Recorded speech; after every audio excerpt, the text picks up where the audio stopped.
A few weeks ago, I spoke with Mayor Pro Tem John Shillroth. That was part of an On the Agenda program. Mayor Pro Tem Shillroth, of course, had decided not to seek re-election to the City Council. And on today's program, I want to talk with two other members of the City Council who decided not to seek re-election, Roy Mims and Terry Miller. Hi, this is Bill Osborne, City Manager, and we'll highlight today services of two of our City Council members. Roy Mims served for 8 years on the City Council, had thought about running for mayor, but decided not to run for mayor or to run for re-election to a third four-year term on the City Council. And then Terry Miller, who served a four-year term on the City Council, decided to run for mayor. He finished a strong third in the mayor's race back on November the 8th. But both of these gentlemen will be leaving office at the end of the year, along with Mayor Pro Tem Shillroth. Of course, we will have, of our 8 elected officials, 4 will be new first of the year. The successors on the City Council will be Mark Adams, Doug LaGuire, and Carl Pope. And of course, succeeding Mayor Mickey Thompson in the mayor's office will be the newly elected mayor, Harvey Persons III. Now, I'm going to start today's program by talking with Councilman Terry Miller, and I'll do the same thing with him that I did a few weeks ago with Councilman Shillroth, is that we'll talk about his 4 years of service to the citizens of Douglasville, and then I will talk with Roy Mims. And so, my pleasure to have as my first guest today, Terry Miller. Welcome to On the Agenda. It's great to have you with me today. Thank you, Bill. I'm glad to be here. Well, I believe in order for us really to talk about your service on the City Council these past 4 years, we need to take a look at, you ran for mayor very recently, and I know that you probably debated by yourself, maybe with some friends and family members, as do I run for re-election as a member of the City Council, or do I seek the mayor's race? And then you finally decided that you would run for mayor. You made that announcement and figuratively tossed your hat into the mayor's race. What made you decide to make that decision, Terry?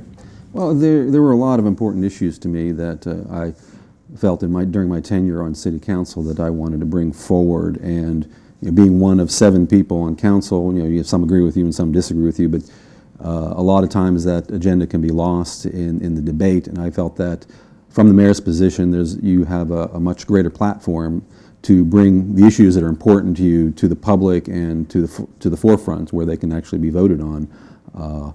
It's the city's bully pulpit, basically, and even though it's described in the charter as a weak mayor system, it doesn't necessarily have to be particularly weak. It can be as strong as the mayor makes it. Right. Well, you made it a close race, of course, for mayor. Now, when we had the November 8th election, the front runner was 262 votes ahead of the second place finisher, but there were only 45 votes separating you and that second place finisher, which was Harvey Persons, who ultimately won the mayor's race in a runoff. So you made a strong showing in the mayor's race. And I'm sure that what you had said a minute ago, the things that you felt strongly about that caused you to run for mayor were things that you felt strongly about when you were on the City Council, and we want you to share some of those with our viewers. So not in terms of campaign issues, but in terms of what you consider to be important issues for the city of Douglasville. Talk to us about some of those. It's actually kind of tough once you get into that campaign mode to ever get out of it. Every conversation you have, it sounds like a campaign speech to somebody, I'm sure. But there were a lot of issues that really were very important to me that I wanted to bring to the forefront. Number one would have been downtown development. And we did fight long and hard on that. I mean, as a city councilman, I addressed that issue many times, try to fill a lot of the empty boxes in downtown. My office is here in downtown. I sort of have a personal stake in it in that sense. The development, the economic development that's relative to filling those boxes, how small business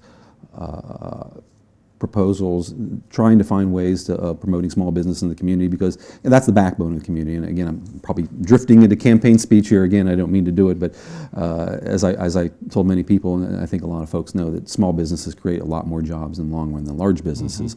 And if we can create a healthy environment for small businesses in this community, that's the future of our community. It's the mom and pop places that really support your local economy. And like my business, I'm a 3-person architectural practice.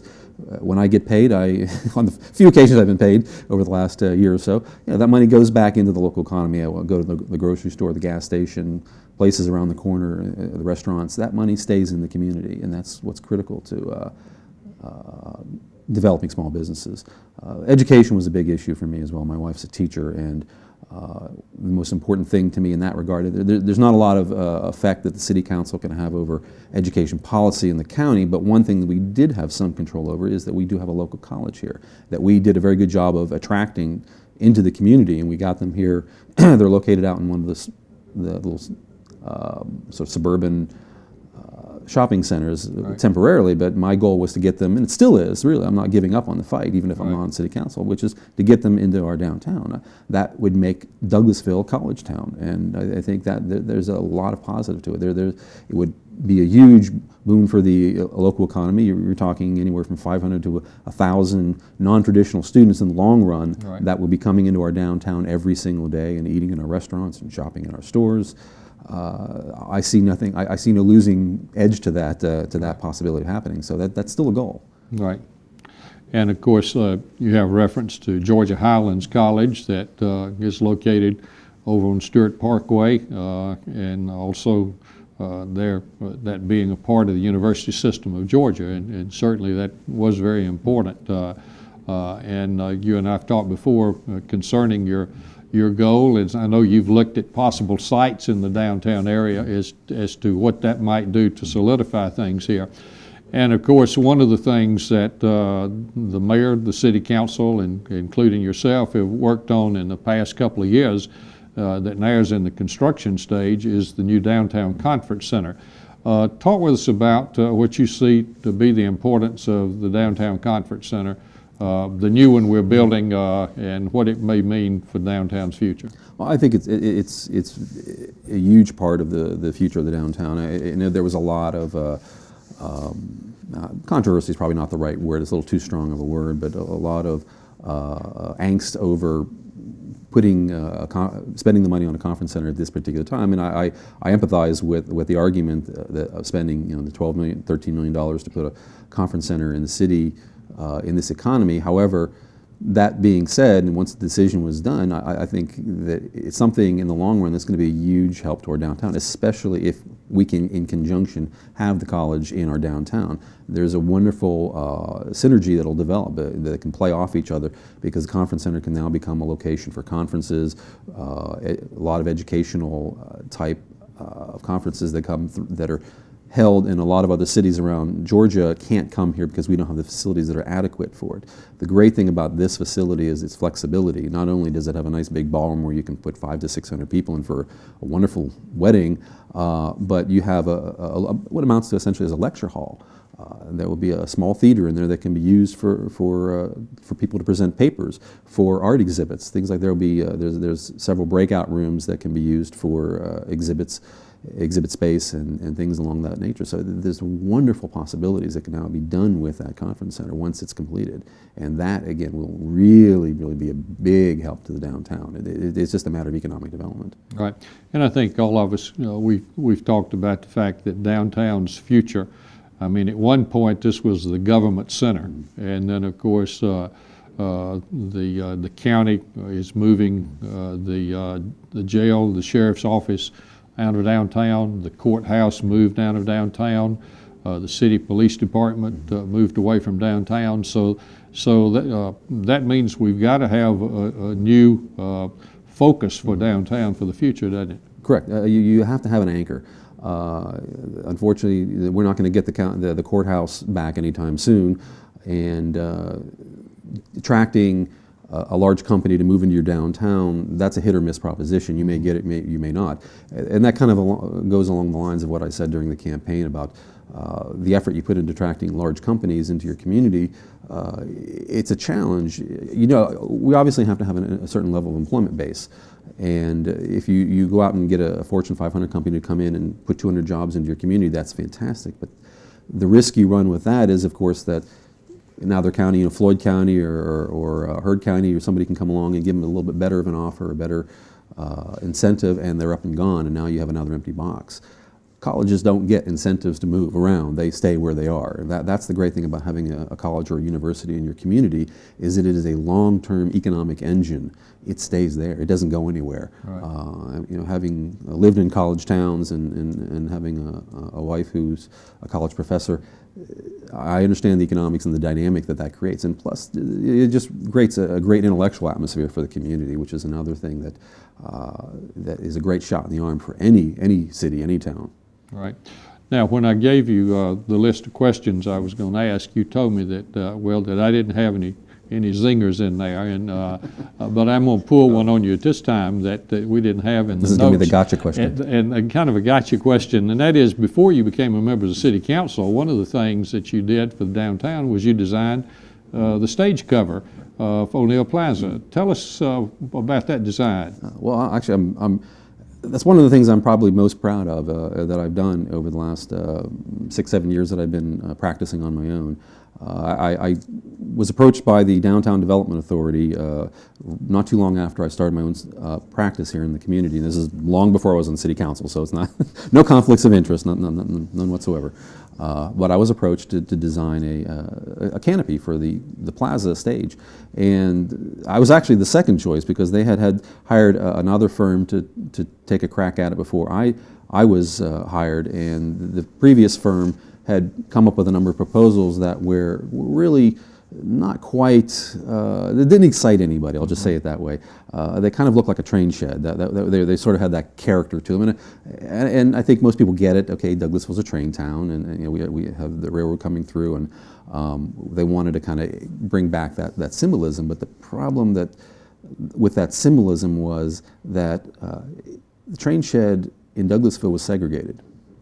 And I don't think that was the kind of memory you want to be bringing back to our community. Mm-hmm. So fortunately, the Downtown Development Authority threw out that idea. The other weakness with the original design was that they had designed it out of brick.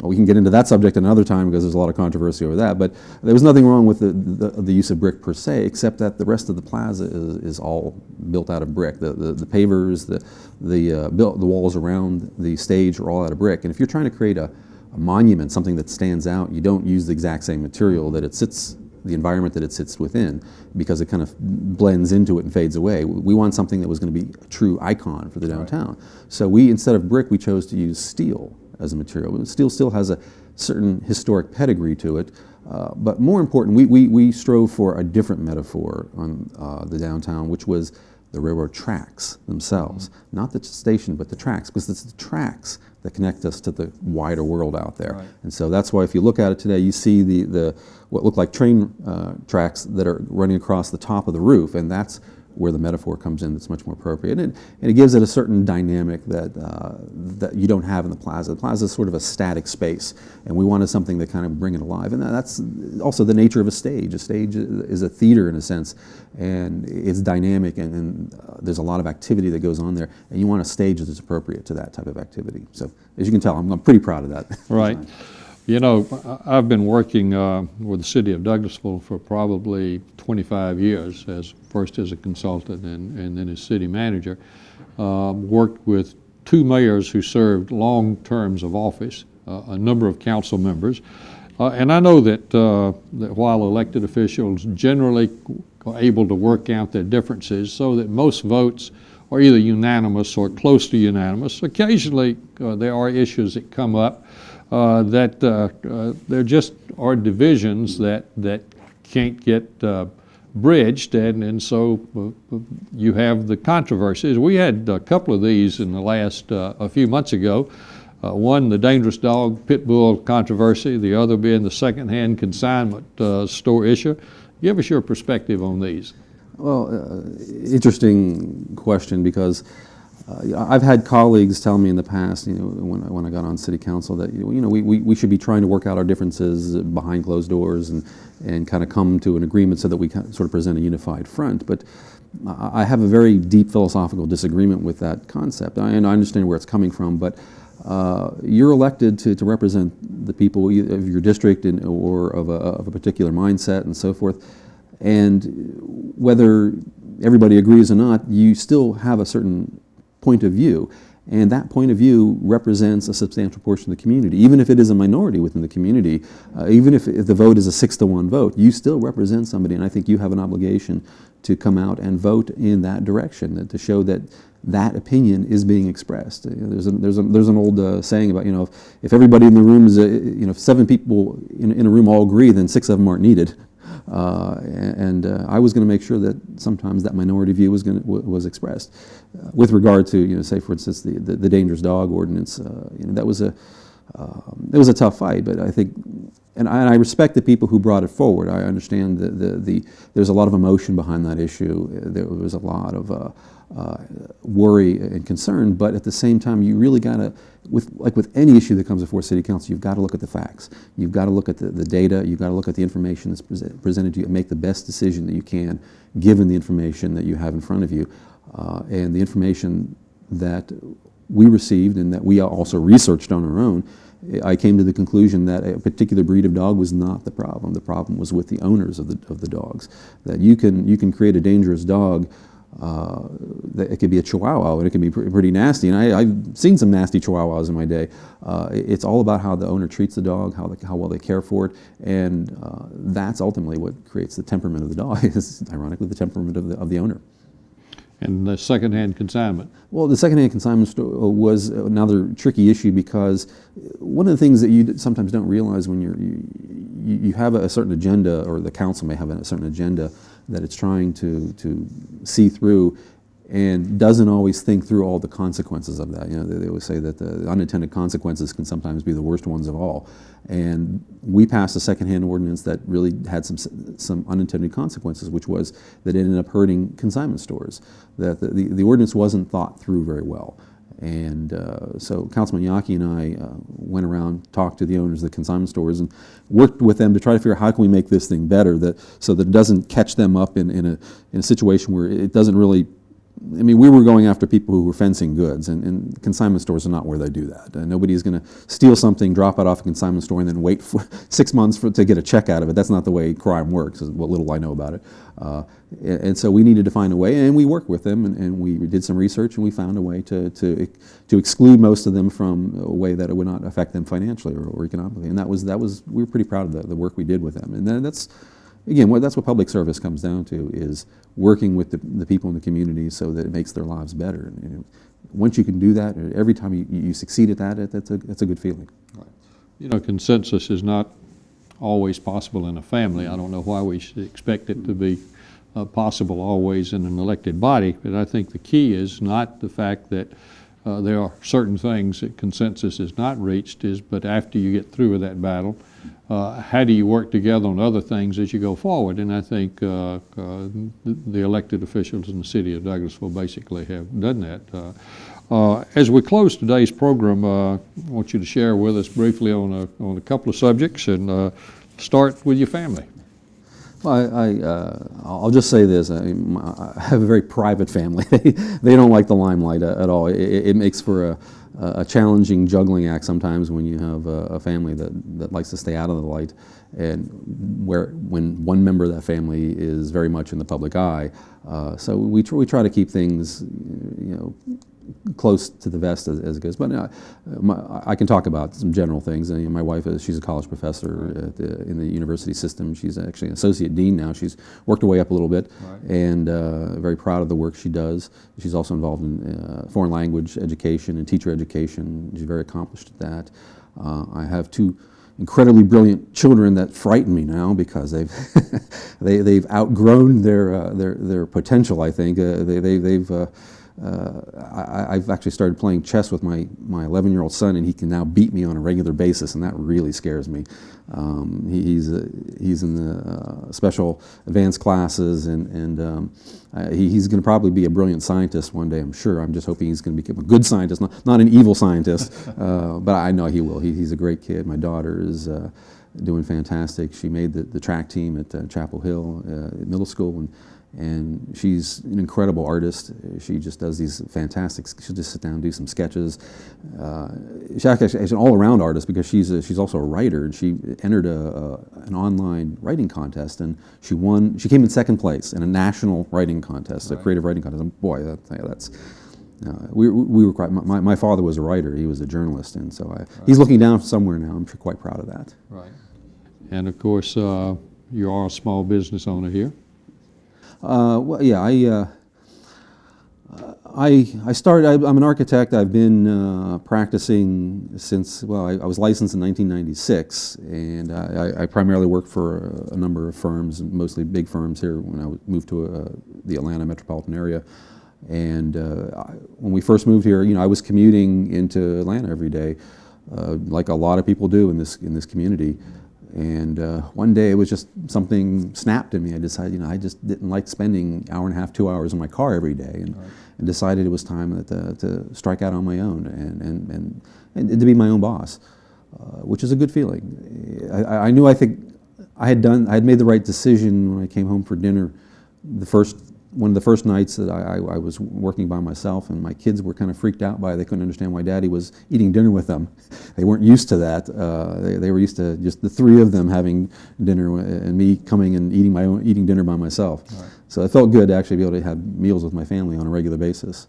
That alone, I think, made it worthwhile. But when I decided to start my own practice, I also had to choose where I was going to work. I worked out, like a lot of people, you work out of the house for a little while just to kind of get yourself on your own 2 feet. But yeah, I could have chosen some cheap real estate out by the highway, or off in a little office park somewhere. But as an architect, to me, you're not designing for just your clients. You're designing for the community. You're designing for the future. And to me, the downtown represents that in any community, and which is why I chose to locate my office in the heart of downtown Douglasville. Right. I wanted to be a part of this community. I call it a community design practice because that's what it's all about. And we're very proud of a lot of the work we've done within Douglasville. We get a lot of work outside the community, and it's a personal plug, I'm licensed in 5 states, but I'm most proud of the work that I do here locally because it affects the community that I live in, and there's no feeling that you can have that, from my perspective, greater than to walk down the street and point to a building, and tell your kid, I did that. Right. It's a great feeling. All right. As we conclude, final words you want to say to both your constituents as well as your recent supporters? Well, it has been an honor and a privilege to have served the city of Douglasville and the people of this city for the last 4 years. I'm very proud of all that we accomplished here. There were some tough fights, and we had some disagreements over the time, but I felt there's nothing that I did that I'm not proud of, and I'm humbled by the amount of support that we got during the election. A lot of folks wrote us off at the very beginning. They thought we were the dark horse, we were going to finish a distant fourth and so forth, and we fought. We had some incredible supporters and incredible staff I had that worked with us, and we fought and we made it close, and missed it by just a couple votes. So, right. We're very proud of the service, and glad I could be a part of this government. All right. Well, Terry, appreciate you being with me today. I've enjoyed working with you the last 4 years. Wish you the very best. To our viewers, stay tuned. I'll be back in just a minute to talk with another member of the City Council.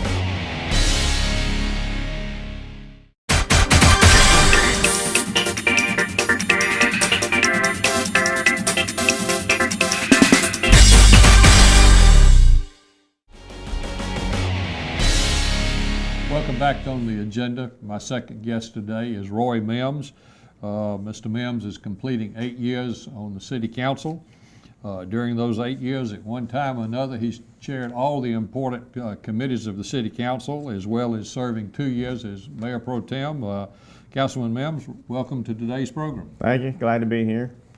Well, thank you for joining me today. And you were elected to the City Council, of course, 8 years ago. And you were elected to City Council, defeating Carl Pope. And then, of course, you decided not to seek re-election. And the voters now have voted to return Carl Pope to that same Ward 5, Post 1 seat. I guess it just proves it's a small world after all. But you certainly have played a key role during the past 8 years on what has happened in the city of Douglasville through the City Council.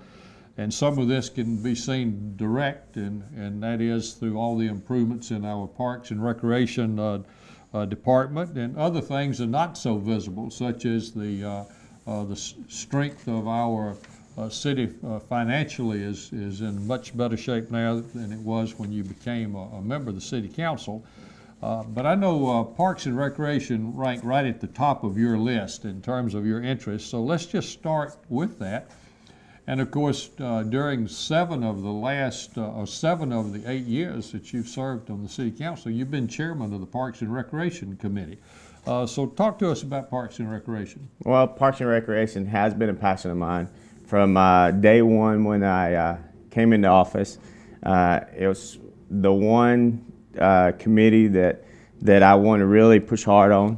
We had a bunch of projects with the SPLOST money that the citizens of Douglasville and Douglas County had helped us raise over the years. We had money to invest in the Parks and Recreation area. I believe that, you know, the citizens of Douglasville and Douglas County deserve a park to bring their families to and enjoy the beautiful Sunday afternoons or Saturday afternoons with each other. And so that was my main goal from day one is to make sure that by the time I got out of office that those projects were completed, and it's something that we all could be proud of. I think no matter what we do in office while we're here, or even as city manager, when you leave, you always want to leave it a little better than what you found it, and I think that's where we are today. And hopefully in the years to come, my kids' kids and your grandchildren and their children can be around to enjoy the parks that we created. So. And of course, recently we had the dedication of the totally renovated, reconstructed Hunter Park.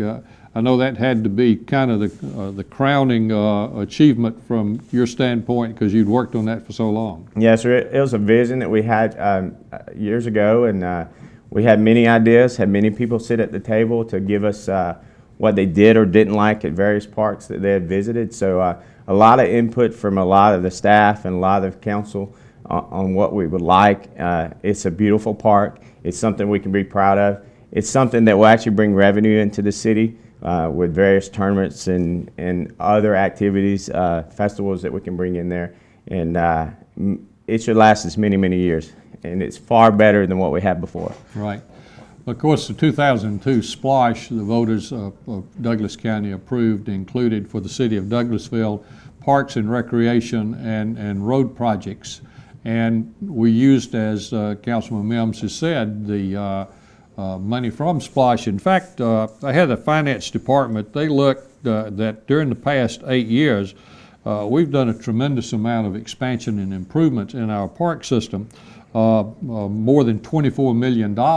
And just a breakdown on that, we had from SPLOSH, the Special Purpose Local Option Sales Tax, we had $5.3 million we used by the West Pines property. And then we had about $8 million that we used for this renovation, reconstruction in Hunter Park. We also had more than $3 million from SPLOSH that we did in improvements in Davis Park, Fowlerfield Park, and some things with West Pines. And then, of course, you took about $650,000 out of the general fund to give us all the money we need to do everything that we felt like needed to be done in Hunter Park. And then for future expansion, we've spent a little less than $3 million to purchase land down on Bright Star Road for future park usage. So that is a lot of improvements that have been made. So as you look back on that, what would you say would be just 2 or 3 of the main highlights? Well, it's definitely an investment in the future. I think the highlights is that, you know, we purchased land for the future, for future parks. on Brightside Road. The city is growing every day, and I think in the future, the council at that time said, you know, we need to be prepared. So that's paid for cash. There's no debt on that land, so it's there. Land doesn't lose money typically, so Right. it was a good investment for the future.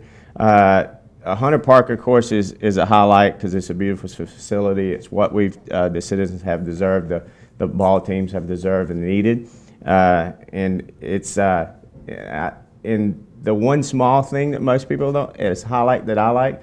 A few years ago, Mr. Carter, Councilman Carter, and I convinced the rest of our council members to help use some ward funds that we put aside for a special project for each of us in our ward to add a walking trail to Fowler Field. Fowler Field is our soccer Right. facility, and we added a walking trail and a playground to that soccer field. I think that tied that soccer field into more of a family type atmosphere. And any Saturday afternoon or Sunday afternoon on a beautiful day, that place is usually packed with kids playing on that playground and walking that track. And I think in that area, it's something that they needed. And it's just it didn't cost as much as the several $1 million on Hunter Park, but it's one of those things that we added to a facility to make it even better. Right. Of course, for 4 years, you've been chairman of the Finance Committee, and when you became a member of the City Council, the city's financial status was certainly shaky. We had less than $500,000 in reserves, and now we have $9.7 million in reserves. You've certainly been a steward of city funds on the Finance Committee. So comment on the financial status of the city when you came on board and as you leave. Well, it's definitely a little bit more money than when I came on board. When we came in the office, the city's budget, their city's general fund, there wasn't a lot of money. And now it's well established. We're financially secure for the moment. And we've actually done it in a time where it's probably the worst economic decline we've seen in years. But I think it started back when we first came in office, when Mr. Carter and I came into office, and the entire council, Mr. Mitchell, Ms. Robinson, the mayor, yourself, and all the staff realized that, hey, what we had done in the past wasn't working. It wasn't allowing us to build any type of emergency fund. And so we kind of changed our habits. And the only way we could do that is to have all of council, the mayor and council, and the staff to buy into that concept. And over the years, we've shown that if we spend our money wisely, don't overspend on anything, keep within budget on everything, and then what money's left over at the end of the year of the budget, we spend that money wisely and just don't randomly spend it. I think over this 7 or 8 years, we've seen that build to a point where hopefully the economy will get better. But if something happens, some type of emergency, we have an emergency fund that we're able to tap into if we need it, if we have some type of natural disaster like the floods in the past, or hopefully we'll never have to use that, but it's there if we need it. And I think the citizens deserve to understand that from month to month, the city's not living month to month, and that, you know, we can cover all expenses and be able to provide all the services and buy a garbage truck or a fire truck when we need it. I think that's what they deserve. That's what we looked at. And the only way to get there is what we call the ripple effect. Whatever we do today, whatever council and mayor does spending-wise, you know, raises, building something, it's a ripple effect. You still have to pay for it in the end, and 5 years down the line, that building's not going to go away, so you got to plan for what that's going to cost, and that's over the time. Right. You've been the chairman of the Planning and Zoning Committee for the last couple of years, and of course I know that you've been concerned about quality development, bringing in new development, but also maintaining the kind of the small town atmosphere. Comment on your role on that committee. Well, when we first came in office, it's probably one of the biggest building booms that the county has ever seen in many, many years. And we had lots of neighborhoods going up, lots of houses, lots of density in certain areas, and we as the council, mayor and council, felt like that, you know, if we're going to put that many houses in a particular area in a neighborhood and stuff, then we need to make sure that all the standards and everything, we raise those standards and don't have just a, you know, just a simple house that's and pop them up everywhere and they're all, you know, same cookie cutter type houses and stuff. So, you know, we upgraded everything, upgraded all some of the building standards that we require for our commercial area, and brick on the front, and brick on the sides. You know, same thing with the housing. And what we were trying to do is just make sure that if someone was coming in and going to build in our community, that we were going to build some quality houses and quality buildings that were going to last for years. One of the things you see about downtown Douglasville is you see a lot of the older buildings still standing. Why? Because most of them were built out of concrete and brick and not, you know, vinyl siding and stuff like that. So that's kind of what we're looking for. If you're going to build in our community, we want something that looks nice now, and we want something that looks just going to look like nice in 5 or 10 years. And so we take pride in where we're at in our all the things we change as far as building standards. So, and hopefully the citizens and our kids' will still be enjoy a lot of what we've built and seen built over the last few years. Right. Changing subjects for a minute, you also have served as chairman of the Personnel and Organization Committee. And of course, during this time, we've good little bit. We've had a moratorium on salaries and increasing jobs and so forth. It's been kind of a tough situation. So this hadn't always been the easiest job in town, has it? No, sir. As chairman of personnel, it's probably one of the first questions you ask. You know, I'm sure everybody wants to know when we're getting raises. Everyone deserves raises, but you know, over the last few years in the downturn of the economy, one of the things that the mayor and council were tasked to do is with not the same amount of money coming in, you still have to provide the same type of services. Of course, as I mentioned earlier, you've chaired all of the important committees. You've had a very good working relationship with Mayor Thompson. He obviously had a lot of confidence in you and therefore made you the chairman of these committees. Comment, if you would, on the primary reason that you feel like that you and the mayor work so effectively together. Well, the main reason the mayor and I work together is because we can agree to disagree sometimes, and I think that's part of your relationship. I've known the mayor for a long time. My wife grew up when she was a little girl. She's always known the mayor and his family, and so I've had a relationship before I came into council. And the mayor and I see eye to eye on the agenda and a direction in the future where he wanted to go. And we both had the best intentions for each other and the city at heart. And I think that's how you get things.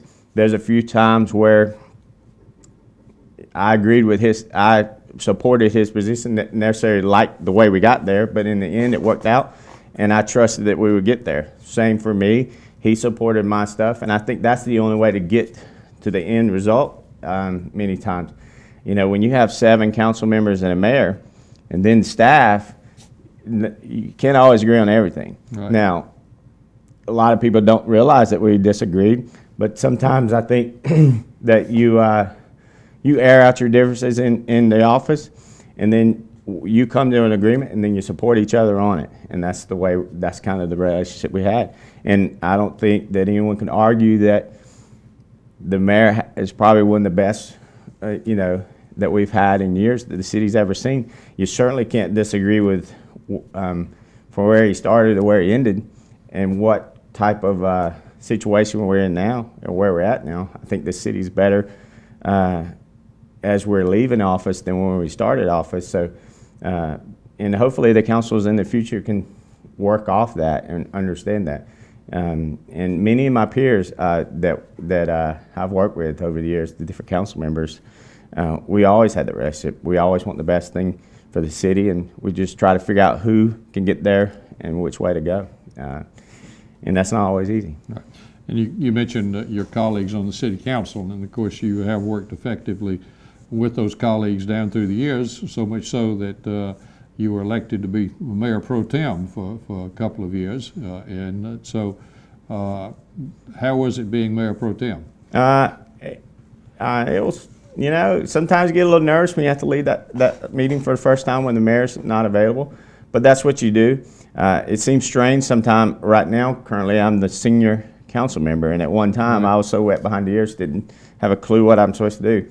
But as Mayor Pro Tem, when the mayor's not available, the Mayor Pro Tem is there to make that final decision or sign that piece of paper, whatever you need to do, and to hold and conduct the meetings as scheduled.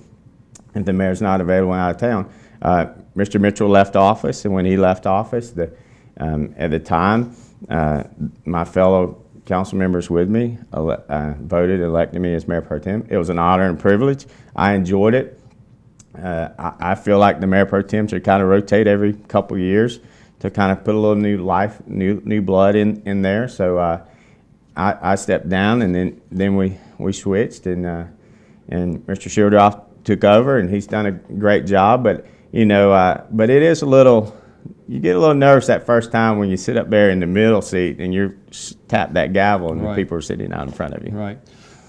Councilman Mims, as we close this morning, tell us a little bit about the personal side of Roy Mims, your family. I know you enjoy fishing, but give us that insight into Roy Mims. Well, the one reason I didn't ultimately end up running for mayor was I felt it was time to put my family first. You have to put a lot of time, and as you know, and you and I've kidded about the hours that you spend up here sometimes, but I felt it was time to put my family before work. So that's the reason I made the decision that it was my time to move on. My wife's a school teacher, and she coaches competitive cheerleading with my daughter, and they travel around the state doing those competitions. Right. And so it's time for me to make sure I make all those, and so we enjoy that. I do enjoy fishing. Probably the one thing that's been kidded to me over the years of how much I love and talk about fishing, because I'll talk to you. But the one thing that most people don't know is my passion. It probably falls back to my parks and recreation and the children. Is my son competitively fishes, and I travel him all over the state, much like people travel their kids with baseball to various tournaments. And in fact, we go to Florida in a couple months to fish in a national tournament for him because he's the current state champion. And I also am the youth director for the state for all the youth fishing clubs in the state, and I kind of oversee them and handle the state championship tournament for them to see who advances to the next level. And that's kind of my passion. That's kind of where I'm at now as far as putting all my effort in that, trying to grow a program like that and grow a high school fishing program. Right. Many people see the college fishing program, how big and how much it's exploded. But we have a lot of kids in our community that enjoy that type of competitive atmosphere in fishing. And so that's kind of my direction going.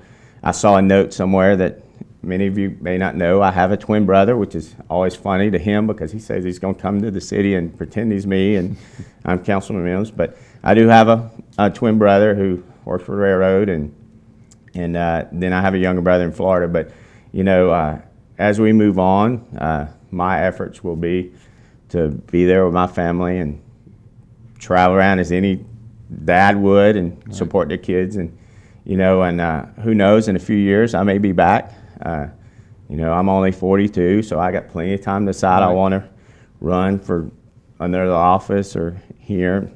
But my passion's with the city. I moved here in 1995 when I got out of the military, and the city sort of adopted me as one of their own. I feel like I grew up here, and Right. there's many fine folks here, and I think this is where I'll end up staying and retire one day. And when I retire, I'll put the sign out and say I'm going fishing. So. Right. Well, it's been great to work with you for these 8 years, and appreciate you being on the agenda today. Wish you the very best. Yes, sir. And to our viewers, thank you for joining us today. And it's been great to visit with Councilman Mims and Councilman Miller and to talk about some of their service as members of the City Council. Until next time, this is Bill Osborne, City Manager, signing off for On the Agenda.